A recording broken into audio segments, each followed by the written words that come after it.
น้องเอ้ยกราบทักทายสบายดีพ่อแม่พี่น้องเบิดสุขุสู่คนนะพี่น้องเนาะบ่ว่าสิอยู่ในและก็ต่างประเทศพี่น้องเอ้ยก็ยินดีต้อนรับเข้าสู่ช่องบ่าวเตียงทองชาแนลคือเก่านะพี่น้องเนาะมื้อนี้ตื่นเช้าๆมาบ่าวเตียงก็ยังอยู่เฮือนอยู่ศาลเด้อพี่น้องเอ้ยท่านได้ไปทางใดอยู่เนาะมื้อนี้ก็บ่าวเตียงพี่น้องเอ้ยก็ได้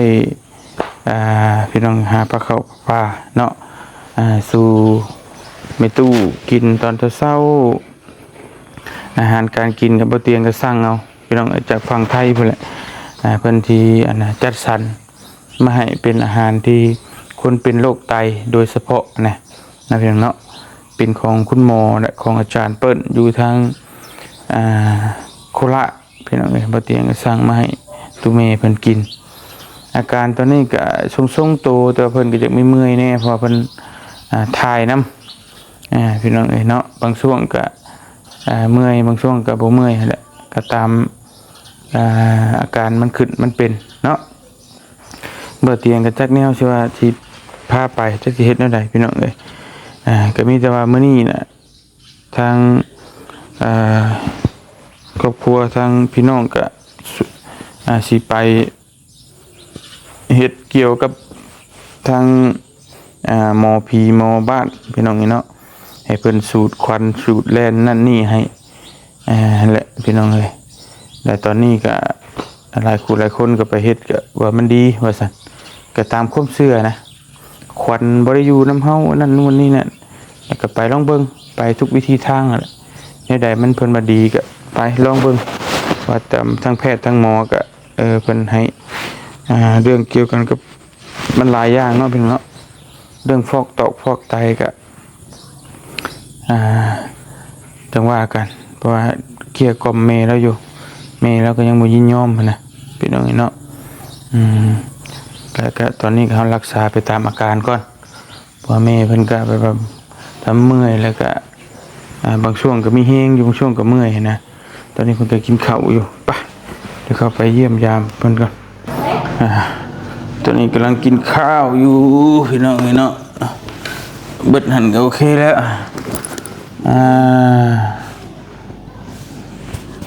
ก็กินข้าวตอนเช้าแล้วก็กินยา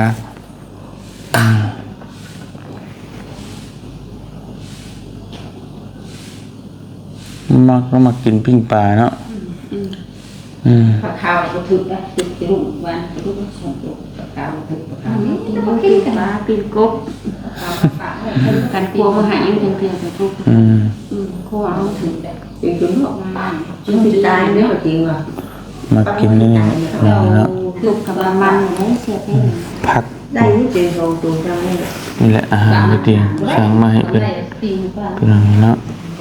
อีกแล้วมาเลยนั่นเบื่อมากแบบวิกระนั่นได้หรอ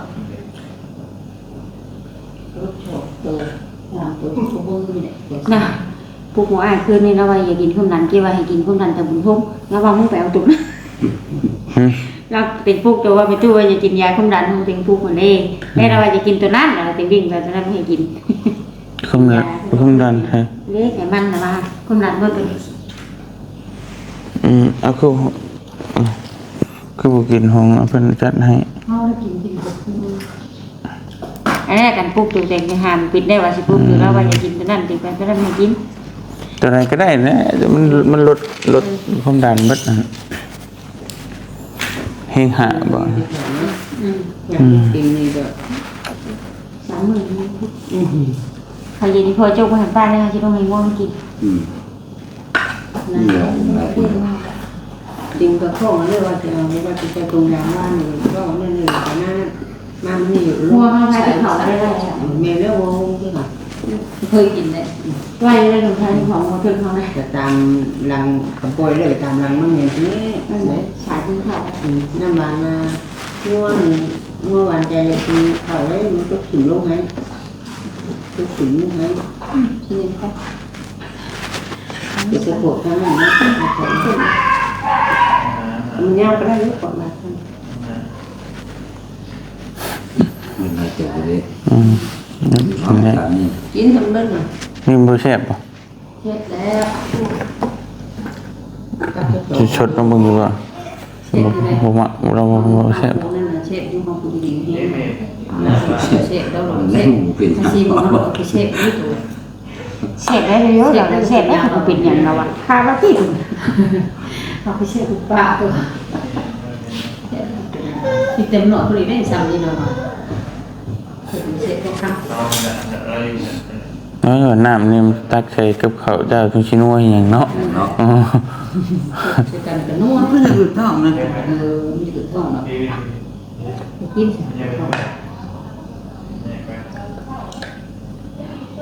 คือช่วงคือคืนเช้านี่คืออันบ้านนี่คือกินแล้วก็นอนไปมื้ออยู่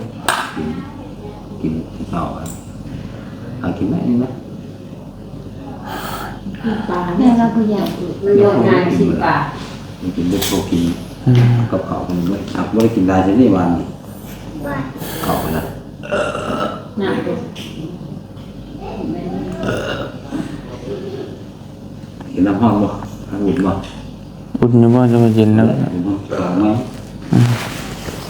ต่าง ถอกกลับคืนก็ได้เราบ่กินถอกไว้ก็ ออกท่านนี่กี่เหลือนะ เอาข้างนี้กินก็ไปต้มไหมก็ได้นี่กานี่ดิถอกอะไรไปต้มไหม ที่นี่นะเจ้าว่าผู้ใดอุ่นก็ชักเราเตะตุ่มอยู่จะเต้าเนี่ย ๆข้าวเป็นเย็น ไม่ชดเลย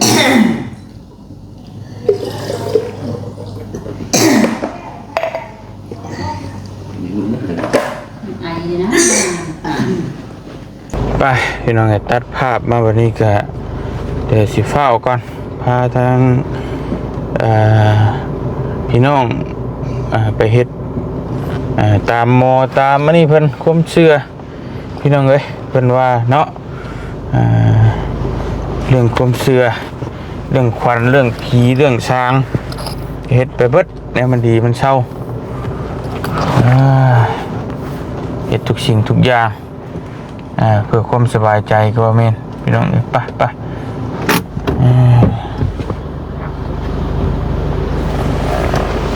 ไปฟุกชับลุกเข้ามาอย่ามาเลย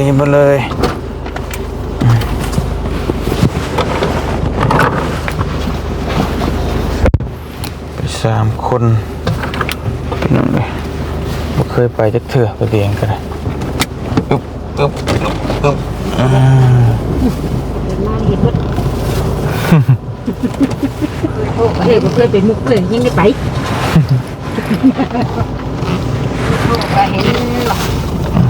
เคยอย่างนั้นไปถึงก็ไปเดินทางก่อน แม่เรากินข้าวมื้อนั้นนะไม่ได้คืออะไรนะครับแห้งช่ำแล้วอ่ะมันบางเดือนอยากเข่าหมดเลย เดินทางแซ่บอยู่กินเพราะมึงเล่งนี่ก็แซ่บอยู่เลยเรากิน แซ่บจังเลยเข่า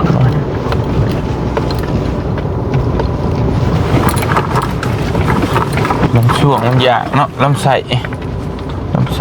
กระเพาะอยากเอาตัวเส้น เมื่อนั้นไปกินแต่เช้าแล้วผัดบริกินเลยไปกินตอนแรงโย่แซ่บที่ เส้นไม่ใช่ ไป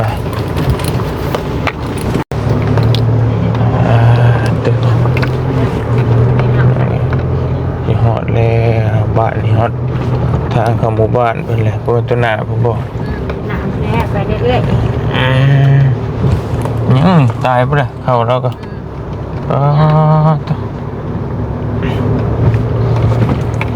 พี่น้องบ้านนากรา ๆให้เอาไป น้องให้บอกอันนากราตัวนั้นเนาะ เวลาเขาผ่านมาแล้ว น้ำมันเดือดก่อนเขาก็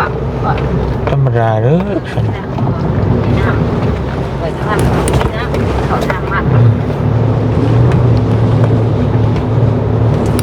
นี่รถเองมันดูดอืดเลยเนาะรถนั้นมันคล้ายๆกันนะอืดเลย บอก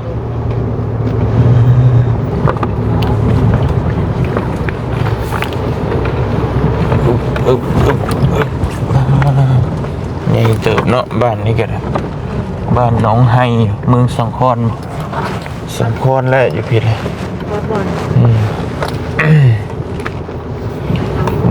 2 คอนแขวงสวรรณเขตตัวไป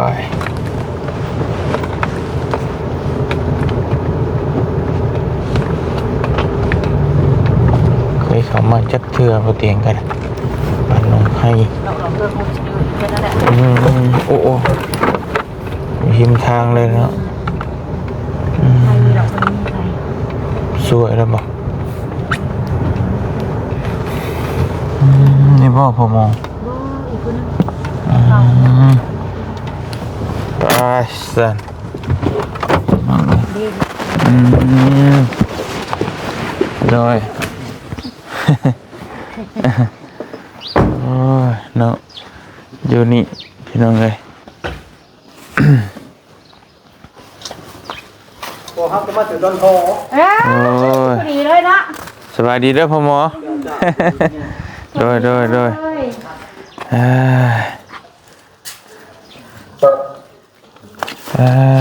ไปบ่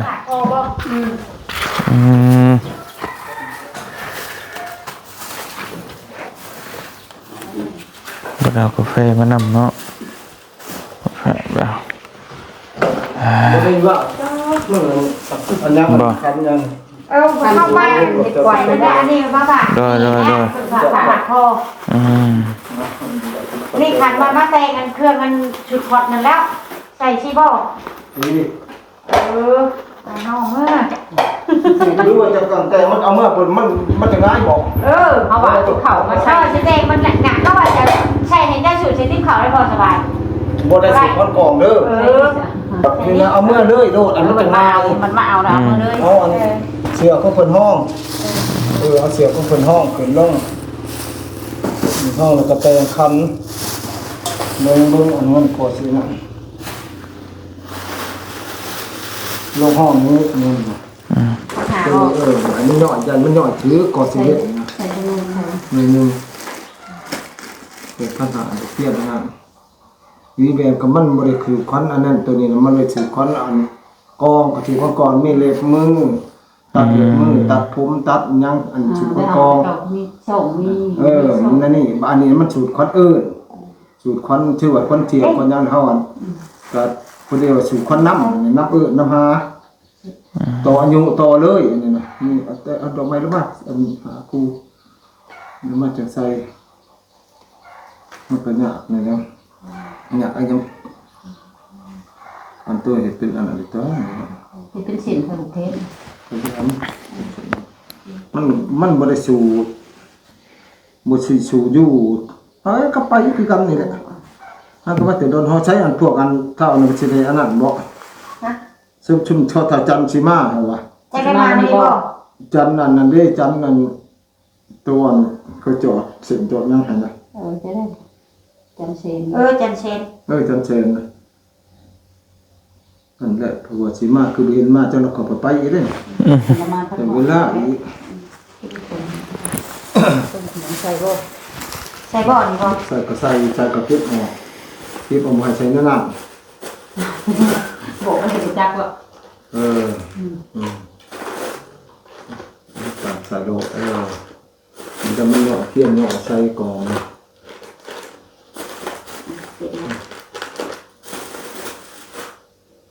มันต้องชิ้นเหาะเสริมจะเอามาที่พอใต้เทียนมันชิ้นเหาะจะเป็นไข่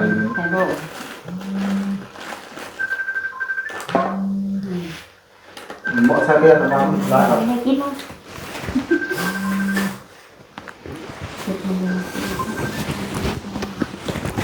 ฮัลโหล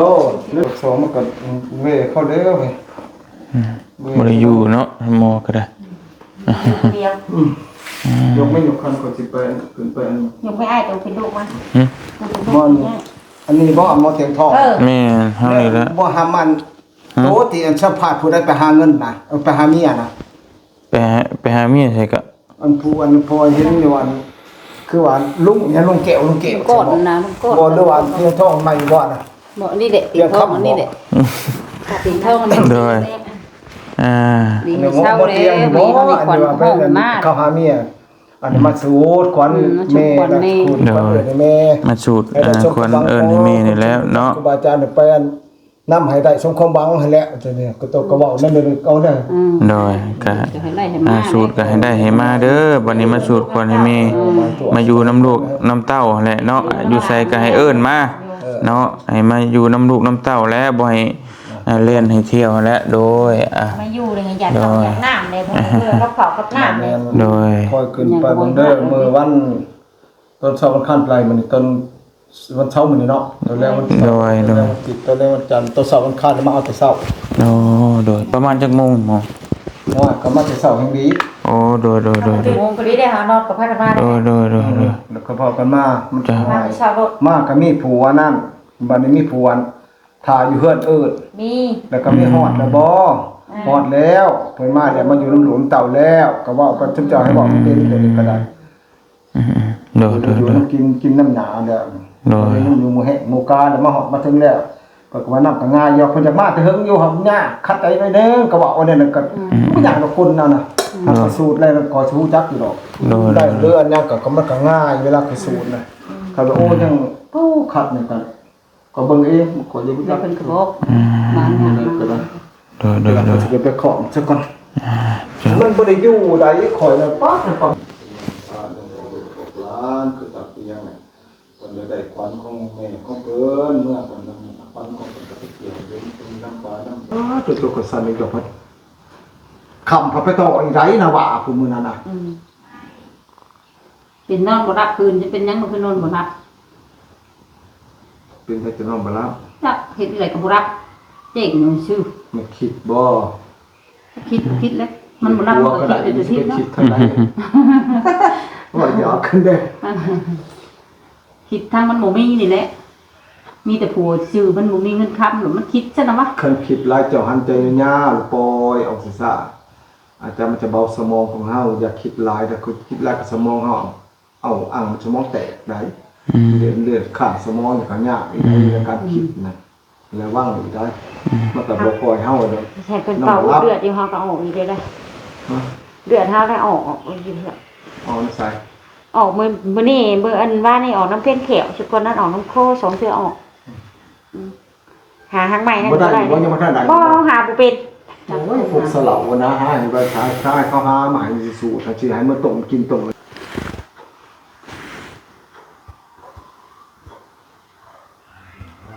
สิเด็ดออกปักซองเอาไปซื้อยามากิน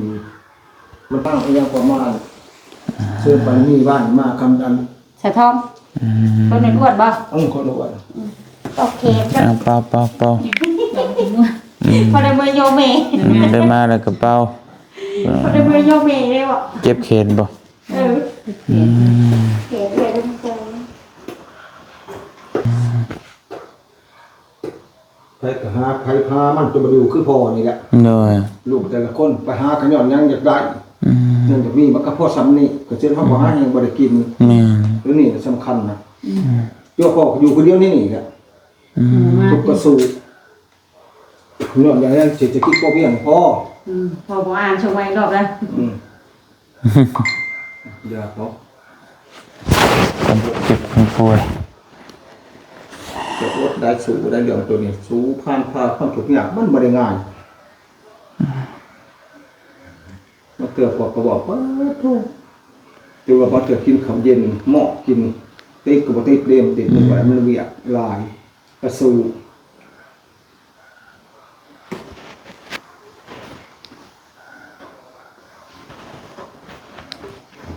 เสื้อหนักที่เท่าได้บาท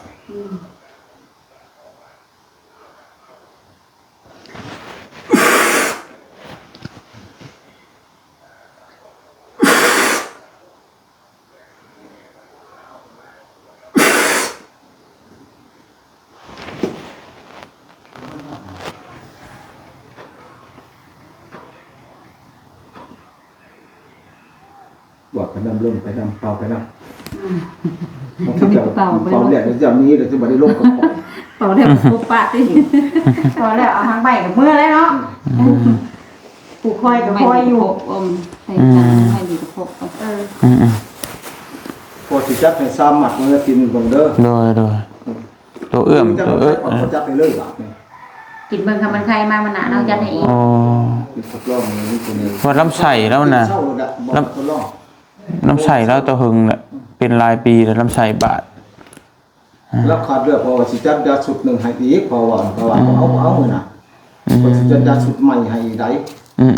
หลายสุดได้ยาบ่น่ะบ่สิสุดมันก็ใช้ ข้าวเอามาต้มเติมอีกก็ได้บ่ เอาที่อันนั้นก็ได้กับทีละอย่างก็ได้ ที่ได้อย่างเอาเนาะ อย่างหนึงกระเพาะก็เอาอย่างหนึงก็เอาอย่างหนึงก็เอา เอาตัวนี้ซะก่อนจะเช็ดมาหาพอได้เบอร์โทรอยู่เด้ โดย ให้มันเจอโทร เอาตัวกระเพาะก่อน อันตัวกระเพาะสำคัญเลยแหละเพราะว่าเลือดน่ะไปเติมห้องหมอแล้วมัน2 ถุง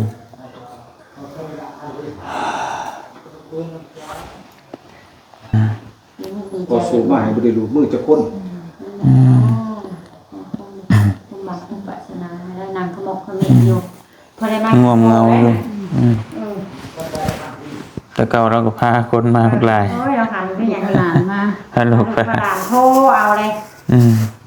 มาจุดก่อนปกติเขาฝากเขาก่อนหลาย เอ้ยกับเพิ่นแรกของฝากเพิ่นแรกของเพิ่นแรกนี่แต่มันก็ ทั้ง มี ส่งแล้ว ของเพิ่นแรก เลยจะส่งจะสอดจะให้จะเป็นลูกค้าเด้อนี่จะวางผมบ่เข้าใจ ของเพิ่นแรก ต้นเราไปอยู่ดีไม่แห้งเลยจะไปมาทางใหม่ก็ได้เข้าหนึ่งเด้อ เดี๋ยวไปพี่น้องไงป้าเตียงกสิขอตัวเดินทางกลับก่อนบัดนี้เนาะพี่น้องเนาะก็มาเบิ่งเพิ่งหมอดูหมอดาวตามที่ความเชื่อกันเพิ่นว่า